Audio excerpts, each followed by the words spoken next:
How we doing, people? Back with another podcast. Just me and Curran today for the Aston Villa preview. How you doing, Curran?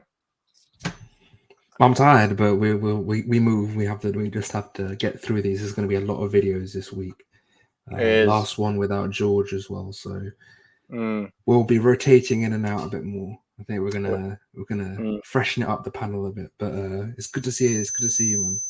Yeah, you too. Just the two of us, as it is.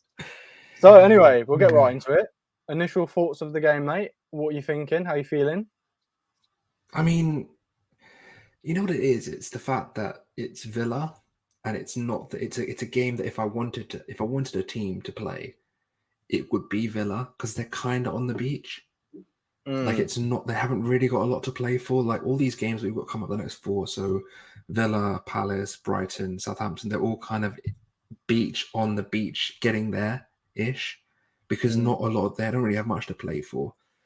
And it's very much a case of people trying to secure their spots for next season more than like just trying to fight for their spots in terms of in terms of position in the table. So it's a different dynamic, and it's not going to be, I'm not going to say they're going to drop levels, but there's a different intensity when you're fighting for something like, for example, a top four or a relegation battle or a title. It's a different intensity. So it'll be interesting to see how they are and what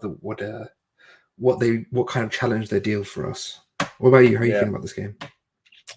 I tell you what, I think when I did like my predictions for how this was going to go, I mean, this was probably like a month or two ago. We didn't have Liverpool where this was. So I actually put this down because I was trying to predict us on how we get to 70 points. And I think I put a bit of leeway to us. So I actually put us down for I think I put us down for losing this game. It's like one of our off games. But now that we've played Liverpool and we've lost it, then I think that's changed things. I don't want us to go back to back. As I said in the previous podcast we did, I just want us to be able, we've only bounced back once this season, and that was after the Liverpool loss. That's the only time we've bounced back. After that, we've dropped points in each game. So I mean, we just played Liverpool, so hopefully it carries on the kind of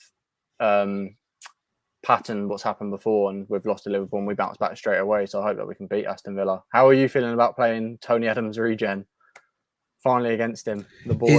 You know what it is. It hurts me to do this to him. Like it hurts inside, like deep inside. No, I'm joking. It is what it is. I mean, he's been doing very well.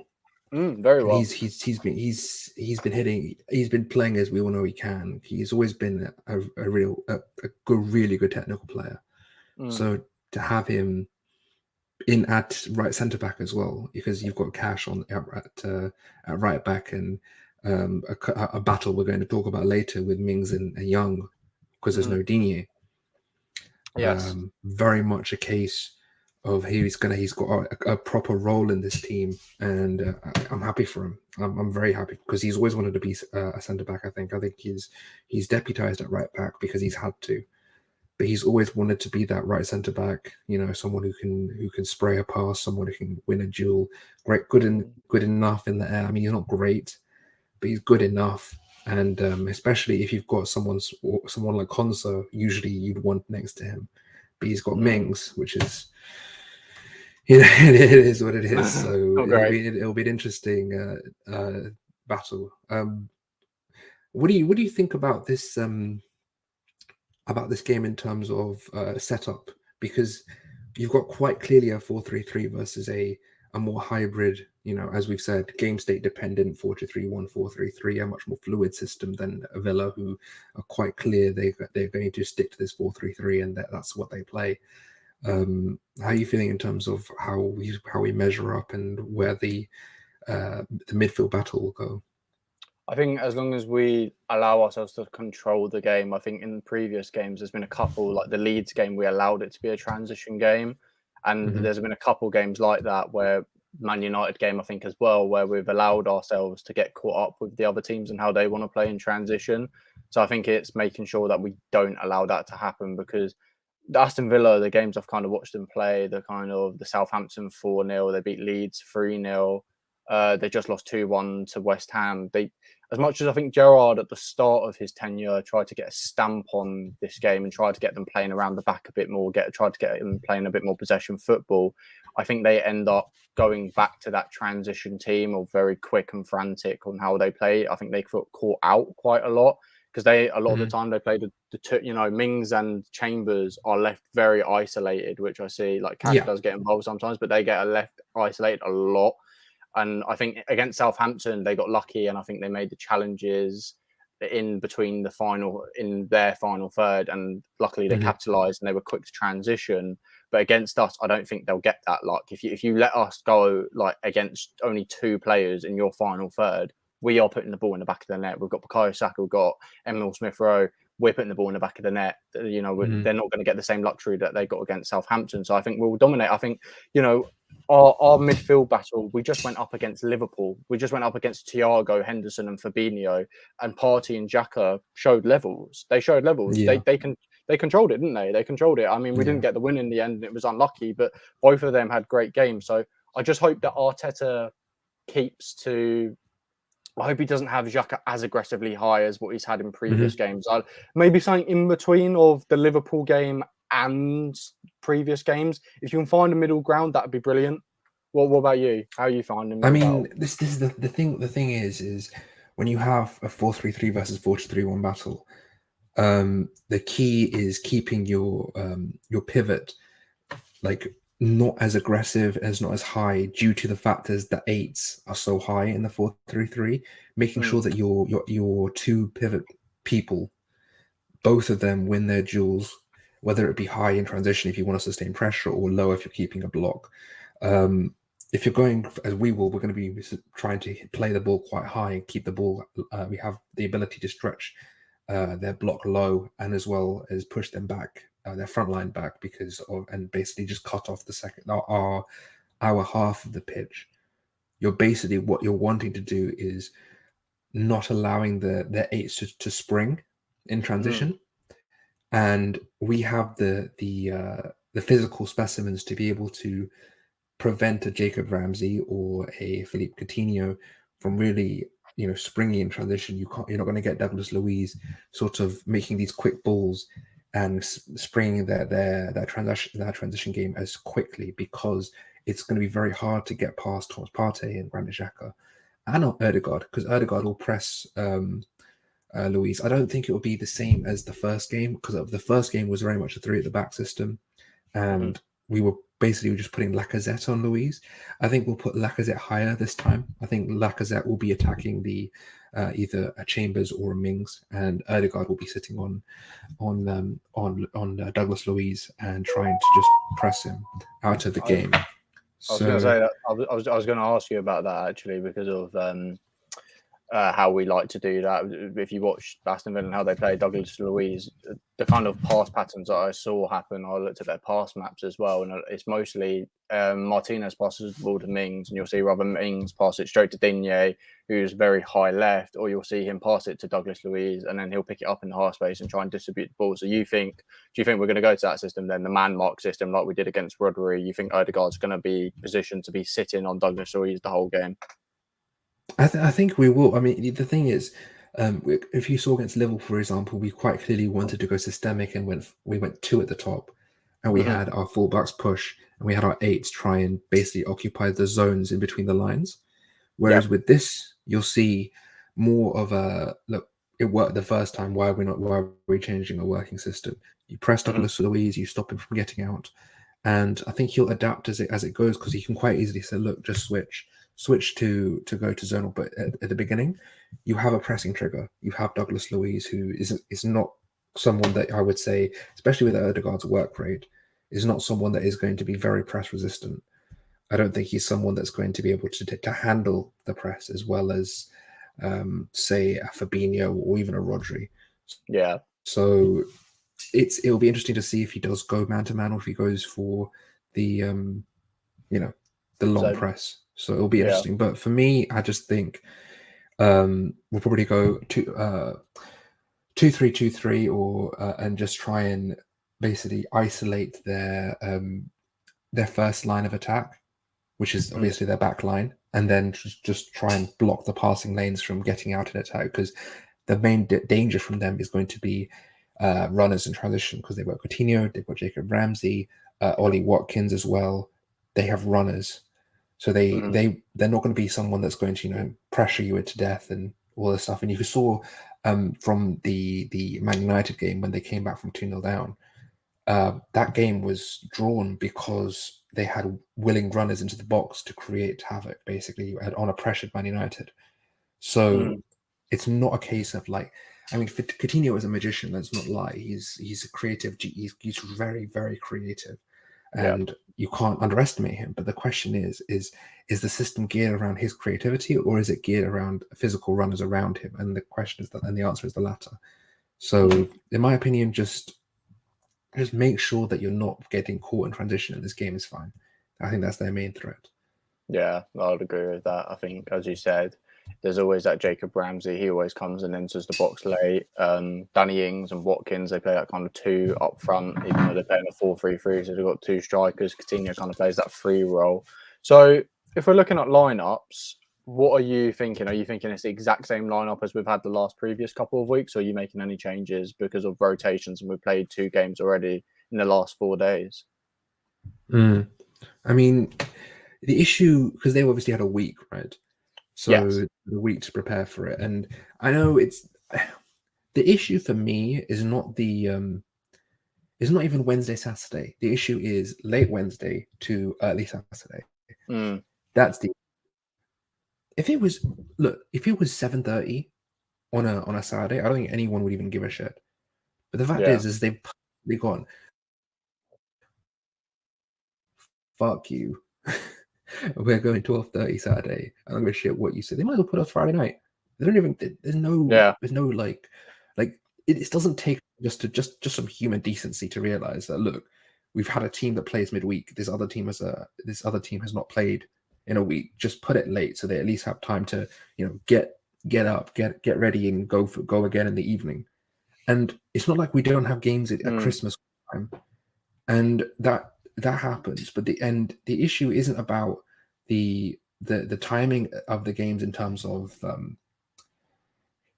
it being once a week or whatever like that. The question is were these games rescheduled because of COVID, or were these games rescheduled because of other teams having other commitments that had nothing to do with us, and yet we're the ones being punished? We are the ones being punished for Liverpool being in the Carabao Cup final. We're the ones punished for Chelsea being in the Club World Cup final. What kind of sense does that make? Does it make any sense at all? Like what time? Like for real, what time are Liverpool playing? I think that, I don't even know if they're playing. I think they're playing FA Cup, aren't they?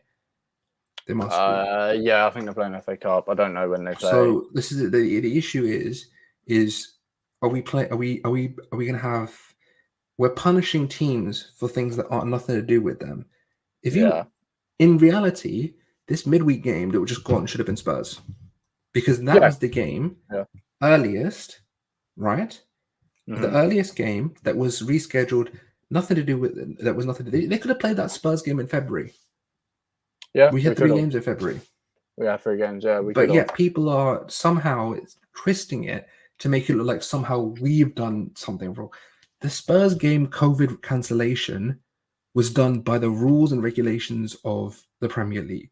Simple as. If you want to complain it when the rules are created.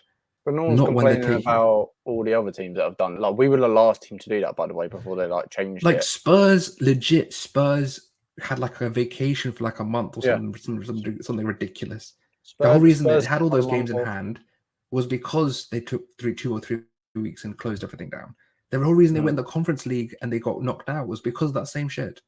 So I don't want to hear it. I just don't want to hear it. I mean, we have legit done nothing wrong, and yet somehow we're getting the worst end of the stick here. But it is what it is. It is what it is. Are you glad that Arteta spoke out about it to the Premier League and actually started? I'm just because we all know. People. What I love is that people bit, because the narrative went straight away from that. What happened at the Liverpool game onto this, and just took all the smoke out the Liverpool game. Everyone forgot about the Liverpool game. No one's talking about the Liverpool game. Yeah, everything is talking about Arteta, and that's on purpose. Like Pep does this, Klopp does this, They all do this. This is not some sort of coincidence that he's done this at this specific time. Yeah. It's so that you can. It's basically like someone just like a car's gone past and everyone's just gone to look at it. It's very much a case of that kind of thing. It's not like they're. I mean, obviously it's annoying, but I don't think he cares that much. I think he just wants to, just focus the narrative, create this siege mentality that Wenger did. I think that's the main thing. Like everything is against us. He wants his team to feel like they've been wronged and they want to come out and that's what Wenger did so well. That's what Pep does. All these elite managers do it. Us against the world. Yeah. That's what you got to do. I think it was Conte coming out, and I was just like, mate, you've literally match fixed games in the past. You are a crook in football. You're a crook in football. Like no one needs your opinion on this. Like especially as in Spurs did have that month off as well. Like you're coming at us for our game. It's ridiculous. And I do think the Premier League, as you said, like they should have already known about these reschedulings though, because Chelsea were always going in that period. They were always going in that period of time. So they could have. The minute that Chelsea got their fixtures told about the Club World Cup, before even 2022 started, it should have been rescheduled. It was months. It was months before. They had months to do it. And now it's just incredibly, it's just now they've decided to do it. There's so many different, and as well is there's so many better periods as well where we're not playing on a Saturday or we're not playing at this time to fit the games in, but they decide. Even Man United, they put Man U Liverpool the day before. They put it on the Tuesday, so they've even got an extra day to prepare for us instead of we us. Could have legit just had both of us on the Tuesday. Yeah, we could have had both of us on the Tuesday. I mean, obviously they don't get their money then because they want both games on TV, and you can't have both of them at the same time. They want two blockbusters. It's just to feed Sky and BT and all of these companies, and that's why I can't take Gary Neville or any of Jamie Carragher or any of these people who have the same thing out of the Super League. It's the Super League, and they take the more high ground about all of this. But then at the end of the day, they kill our squads, and it is people. These are people. These are 20-year-old athletes, and they're literally running them into the grounds for them to play football, and they won't say anything about that. It will just be get on with it. Yeah, but the thing is, these same pundits. They don't take responsibility for the Revolt Morrisons of the world. They don't take responsibility of what they've done to Paul Pogba the last 5 years. Like we could go into this; it could be a whole show by itself. But broadcasters need to find shame. They need to find some form of shame, and they don't have it because they're run by the same corporate entities that run everything in entertainment. So, but this is beside the point. This is about the only thing I'm going to say about Conte is Conte, right? I expect nothing else from him. This is the same guy that called his own team shit 3 times in a row. This is the same guy that legit said tried to get himself fired because he'd lost 3 games in a row. And I'm meant to believe this is a winner. Yeah, bro, I don't give a shit about Conte. Conte can have his corrupt Italian league titles and 1 Premier League title that he did very well there. He's a great coach. Fair play to you, but I don't give a shit. Your legacy's a piece of shit. He's a crook. Hasn't advanced past a quarterfinal in the Champions League. Talk to me. Yeah. So we'll move on anyway. We'll look at some of the key. I think we'll look at some of the key jewels. I think one of the biggest key jewels will be. I'm guessing it'll be Ashley Young starting at left back. So I think it'll be Ashley Young, Saka. Because Saka's going to be the one having to track back and get onto him. So I think Ashley Young, Saka, and vice versa as well. I think Saka's obviously going to be going at Ashley Young. So I think it'll be quite a nice. I mean, we don't want it to be transition football, but it'll be Danny Rose. We're going to Danny Rose, Ashley Young, basically. Yeah, we'll have a hip replacement. I think putting it just Ashley Young versus Saka is a bit reductionary personally because as we talked about before, it's going to be him and Young and him and Mings. Yeah, against that trio. Whether it is Tomiyasu, if we save him for after the break, fine. But if it is Tomiyasu, it is Tomiyasu. I personally don't think it is, but if it is, we'll see. But it will be that trio of Cedric, Ødegaard, and Saka versus Mings, Ramsey, and what's his name, Ashley Young, and that's going to be. We run our progression through that right hand side anyway, so it'll be. I think that's why I'm so consistently confident about this game because their weakness at this moment in time is our strength. Yes. So it'll be interesting to see how we decide to go at them with that. But yeah, that's definitely a key jewel for me. I think the other key jewel will be Coutinho versus. It depends whether he goes. If he drifts left, then it will probably go against Xhaka, and then probably Gabriel will because you know how they try to hand people off.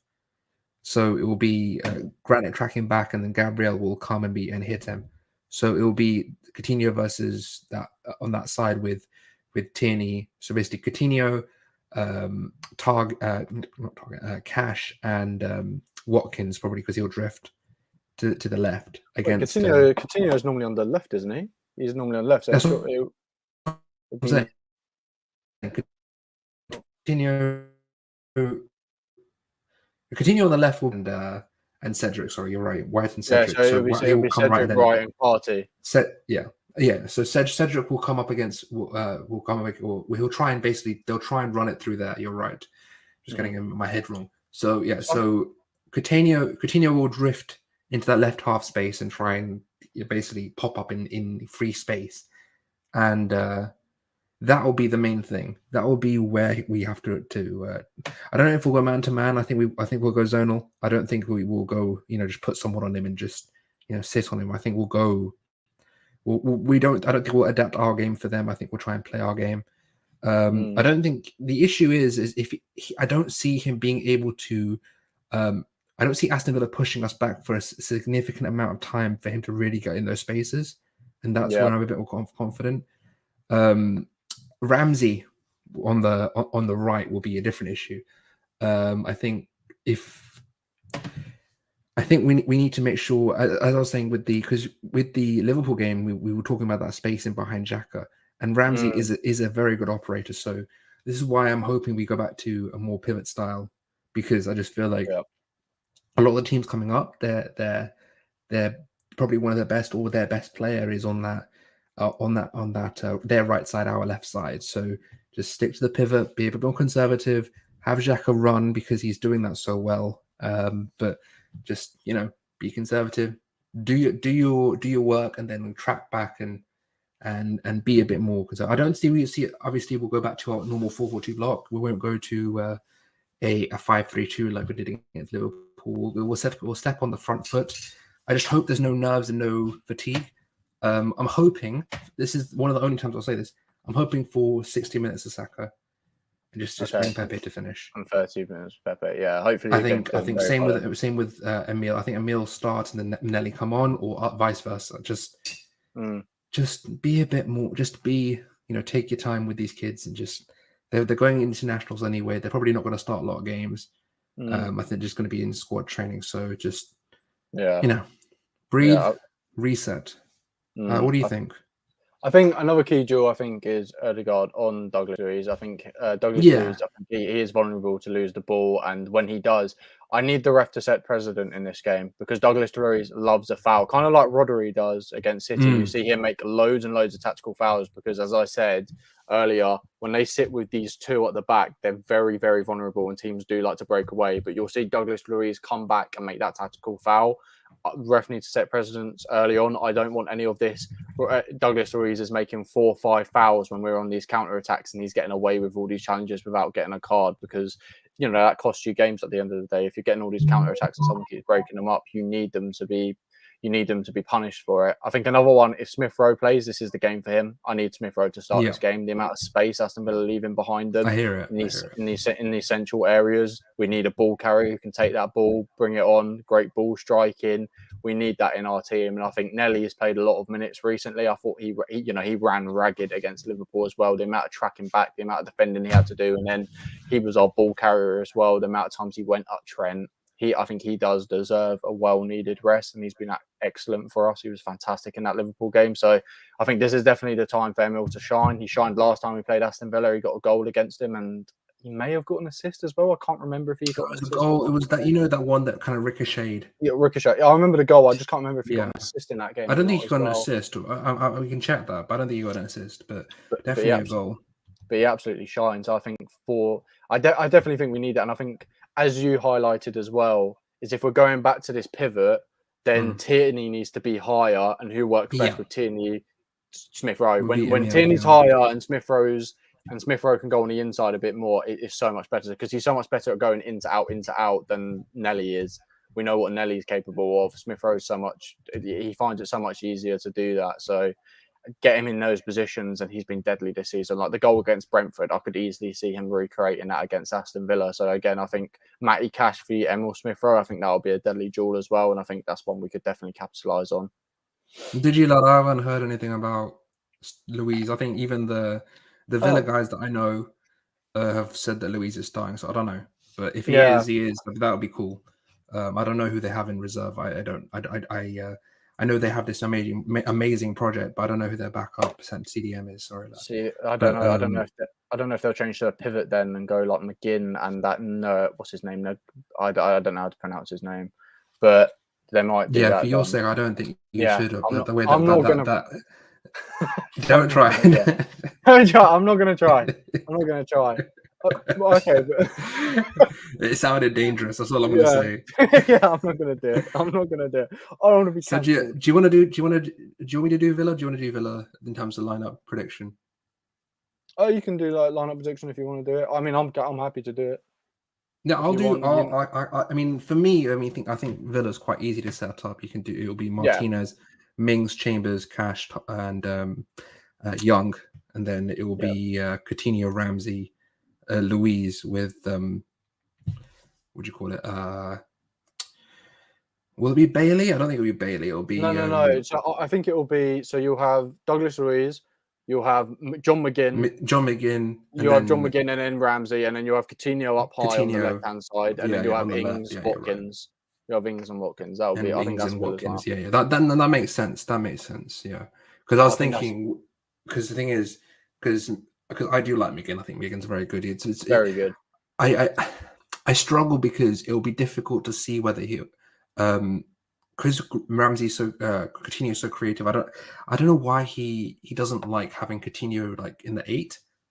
I like he tends to be a bit more higher, and that's fine. But you need someone to drift. It doesn't matter. But yeah, I think their midfield just gets overloaded if they do that though, because you just don't have runners. Then like, who's your runners? Yeah. If Douglas Luiz is just sitting and you've got Coutinho and Ramsey as the 8s, then you're just going to get overloaded and you're just going to get outran. You're going to get walked all over. I mean, I'd love to come up against that midfield if it was that. Yeah, midfield, I think so. Yeah, to be honest, the lack of dual winners makes sense. You're right. So, why don't you do Arsenal? Because I think that's pretty simple. I think we know the Arsenal one. Ramsdale, Cedric. We don't know if Ramsdale though. Ramsdale has been suggested. No, he might be. He will. I think Arteta will want him to bounce back quickly and have that mentality. And look, no, not in terms of apparently he's taken a knock. I've heard. So it could be Leno, but I'm still going to say like we haven't heard anything official. Yeah. So I still think Ramsdale until further notice. But I don't think we get any changes. Do you? No, we don't make any changes. Maybe Emil for Nelly, but actually, no, Emil for Nelly, and I think that'll be it. I don't think we risk anything else. And as you said, I just think it'll be early substitutions. As you said, I think Saka will go off early for Pepe, as long as we're winning the game comfortably. Like if we've got a 2-goal radius, then I think we'll be all right. I think that's what we'll go with. But yeah, that'll be the lineups. What about mentality wise and bouncing back? How do you think the team will go?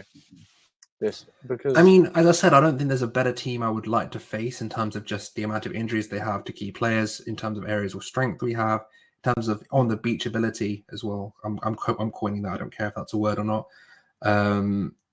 Also, in terms of just general, like I feel like it's a team that we can get at. Like I know it may sound a bit complacent, but I feel like it's a team that with that 4-3-3, there's a lot of spaces and areas that we'd like there to be space in, and there's a high ability for us to really hit them in areas that we are strong in. As I'm just going to reiterate that again.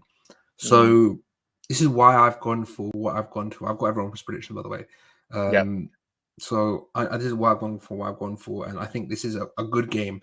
I would be afraid if it was like, I don't know, Newcastle or like, or like, you know what I mean? Like, I mean, obviously Newcastle are on a high right now and they're in a good form, but my whole thing is they're now getting to the point where they don't really need to focus on anything, but they just kind of just want to make sure now. I think Everton is scary right now because even though they're not a good team, you can sense that they need to do something and they might be a bit dangerous. I think teams like Watford, Everton, these Burnley. I don't want to face. Wouldn't want to face Burnley right now. So these are kind of teams. I'm just going to reiterate. Just I feel like that whole that Palace, Brighton, Southampton, games we have. Our next 4 games. Yeah, now our next 4 games. They're all very much kind of like almost on the beach teams. So especially I Brighton. like that. I like that. I mean, Brighton, you could see they didn't give a shit about Tottenham. Yeah, because honestly, early season Brighton would roll them. I will say that till anything. I thought they played a weakened team as well. Like Brighton are definitely one of them on the beach teams, as you said, Karen. What But about you? as I said, I just think bounce back quickly. I think Yeah. that's the mentality of it. As you said, I think we're more motivated to get the 3 points than they are. So we're chasing top 4. They're not chasing anything. I think Gerrard will want to get as high as possible because I think it'll be looking good. That's the kind of manager he is. He's just come off the back of winning the league with Rangers, so he'll want to get as high as. And I don't know. I think that they still statistically could, I guess, get like 8th or something, couldn't they? And get wouldn't mind or getting 8th, to be fair. Yeah, or 7th. I don't know what it is, but what they could get out of that, they could get Conference League maybe. I don't know how many points they're off that though. So I guess they are in the background of fighting for something. They're in that whole Wolves sort of Villa, Palace.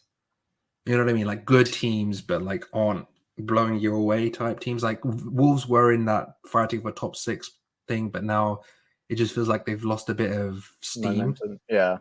So, but yeah. What do you think this means for top 4? Is this a big game for top 4? Do we need? Is this a? We need to bounce back. Yeah, we need to bounce back. I just think that, like, I just feel like every game.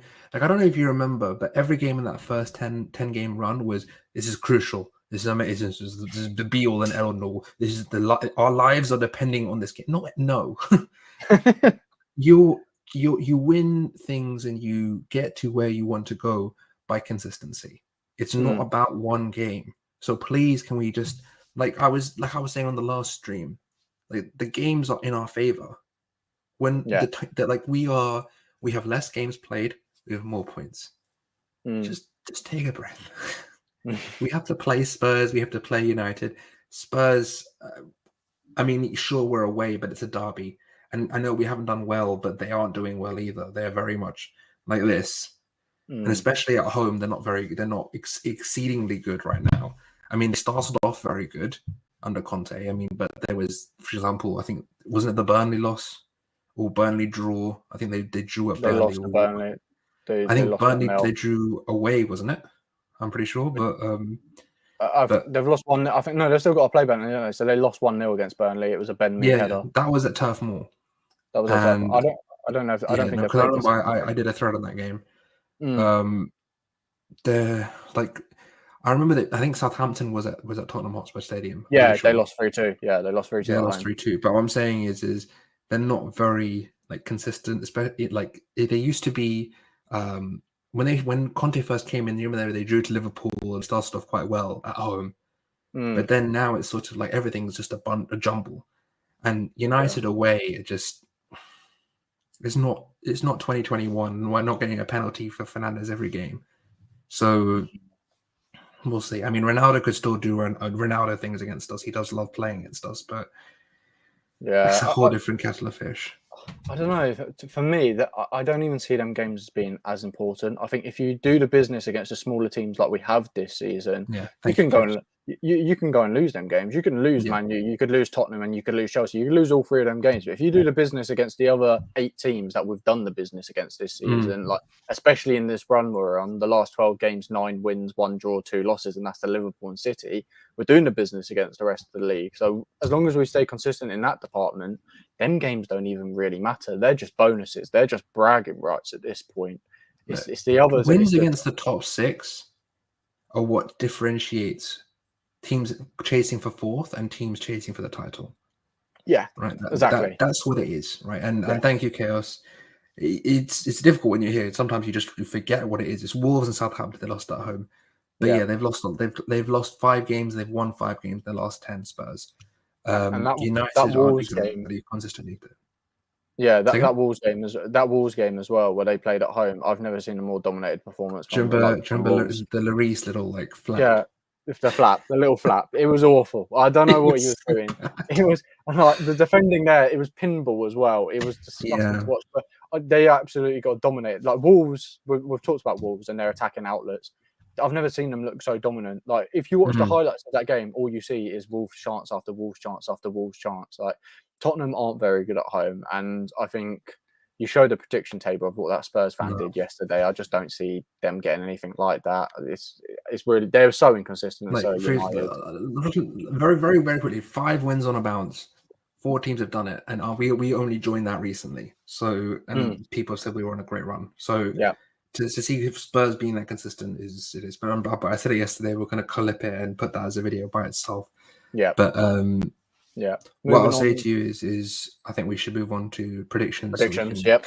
Yeah, I've got them up. So you can explain first, and I'll get this thing up. So I've gone for 3-1 Arsenal. I think I think we've both pointed out that our strengths are their weaknesses. So I think you've got Saka, Erdegaard down that side, and Cedric, and I think we can absolutely kill them from doing that. They play high, and it's Ashley Young at the end of the day. Ashley Young and Mings on that left hand side, and we've got we've seen Saka and Erdegaard's combination play this season. It's absolutely brilliant to see. So I think we can absolutely kill them there. I think if Emil Smith Rowe comes into the team as well, I think he gives Matty Cash a very hard day. And I just think there's goals on that table. I think it could even be like we could even get more than 3 on the day. I really do. I think we could easily see a high scoring game from us. I just don't want to see us do too much transitions. But I just put the 1 goal for Aston Villa as well, just because of I think we are going to see a bit of fatigue, and I don't think we're going to control the game for 90 minutes. I think we will see periods of the game where Aston Villa have control. That there may be like a 15-20 minute period where Aston Villa are full on us, but I've got trust in our defence now to be able to relieve that pressure and be able to sustain having pressure on them. So I've gone 3-1. I mean, I've gone 2-0. But before we do, the rest of the guys have gone. CK and George have both gone 2-1 because they're twins and I don't like them. And Z has gone 3-1. But for me, I'm going 2-0. I do think we do get a clean sheet. I think that Mikel looks angry. Like I think our whole back line is angry. I don't think they're just not happy. The only reason I think that if Leno starts, then probably we do see a goal somewhere. But in terms of like if it's our normal back 5, I just don't see us conceding. I think Ramsdale's going to be pissed. I think everyone's pissed. And I just see us having like this mentality upshift. I see us coming out aggressive and trying to win things because we've seen the level of this team. I think the result, not the result, but the score of that Liverpool game did not reflect the performance. And I think they're just pissed. I think like Mikel looked pissed. Like Ramsdale looked pissed. Everyone looked pissed at the end of that game, and it just feels like they're just going to come out and just hit. And I don't see them having. I mean, Watkins is fine. I like him. He's a good little player, and I do think that him and Ings can do something, especially Ings if he gets in the right areas. But the issue is they're coming up against. I'm done being I want to be proud of these guys. These are good defenders.